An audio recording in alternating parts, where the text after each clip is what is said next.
సూర్యాపేట జిల్లాలో మాజీ మంత్రి జగదీష్ రెడ్డి సమీక్ష సమావేశం నిర్వహించారు. సీఎం రేవంత్ రెడ్డి మోదీకి బి టీంగా పనిచేస్తున్నారని, ఎప్పటికైనా బీజేపీలో గుంపగుత్తుగా తెలంగాణ కాంగ్రెస్ రేవంత్ రెడ్డి విలీనమవుతారని జోసెన్ చెప్పారు. ఇక తమ ఎమ్మెల్సీ కవిత బెయిల్పై విడుదలైతే కాంగ్రెస్ బీజేపీ నాయకులు నీచాతి నీచమైన వ్యాఖ్యలు చేస్తున్నారని, సోయలేని వ్యాఖ్యలు చేస్తున్నారని మండిపడ్డారు. ఇక సాక్షాత్తు సుప్రీంకోర్టు జడ్జీలను తప్పుపట్టేలా విమర్శలు చేస్తున్నారు. తాము మొదటి నుంచి చెప్తున్నాం, తెలంగాణలో కాంగ్రెస్ బీజేపీ కలిసి పనిచేస్తున్నాయన్నారు. ఇక అసలు లిక్కర్ స్కామ్ అనేది ఒట్టి ఫాల్స్, అదంతా బీజేపీ కుట్ర, కేజ్రీవాల్ను కేసీఆర్ అనగదొక్కాలని బీజేపీ ఆడిన నాటకమేనని లిక్కర్ స్కామ్ అన్నారు. ఇక నిన్న సుప్రీంకోర్టు జడ్జీలు ప్రశ్నలు అడుగుతుంటే ఈడీ సీబీఐలు విలువల్లాడాయన్నారు. నీళ్లు నమిలారు. ఇక సీబీఐ ఈడీలు పెట్టిన చెత్త కేసుల్లో లిక్కర్ స్కామ్ ఒకటని మండిపడ్డారు.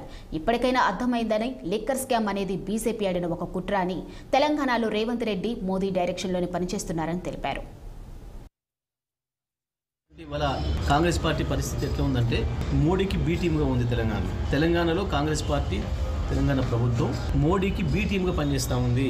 మొట్టమొదటి బండి సంజయ్ కావచ్చు, కిషన్ రెడ్డి కావచ్చు, బీజేపీ నాయకులు అది ఆలోచించుకోండి. మోడీ మిమ్మల్ని లెక్కపెట్టడం లేదు. ఎప్పటికైనా రేవంత్ అనే మనిషి తెలంగాణలో ఉన్న పద్ధతుల్లో మోడీ గారి వ్యవహారం ఉంది.